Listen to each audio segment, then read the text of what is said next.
திமுக கூட்டணியில் தேமுதிக இணைந்து விட்டதால் தன்னை பிரேமலதா அவமதித்து விட்டதாக வதந்தி பரப்பியதாக விசிக தலைவர் திருமாவளவன் தெரிவித்துள்ளார். விருத்தாசலம் தொகுதியில் போட்டியிடும் தேமுதிக பொதுச் செயலாளர் பிரேமலதாவை ஆதரித்து திருமாவளவன் பரப்புரை மேற்கொண்டார்.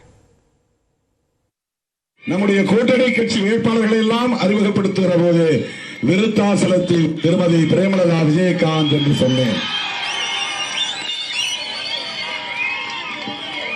அப்படி நான் சொல்லுகிற போது வேட்பாளர்கள் எழுந்து வணக்கம் சொல்ல வேண்டும் என்ற எந்த கட்டாயமும் இல்லை, அந்த அவசியமும் இல்லை. ஏதோ நான் சொல்ல போய் அவர் என்னை மதிக்காமல் சிரித்துக் கொண்டே அமர்ந்திருந்தார், திருமாவளவனை அவமதித்து விட்டார் என்று வதந்திகளை பரப்பினார்கள், அவதூறுகளை பரப்பினார்கள்.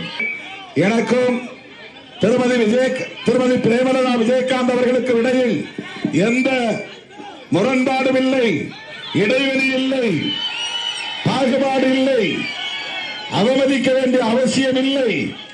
அது மற்றவர்கள் இவர் நம்முடைய கூட்டணியில் சேர்ந்து விட்டார் என்று பொறுத்துக் கொள்ள முடியாத பொறாமை பிடித்தவர்கள் பரப்புகிற வதந்தி.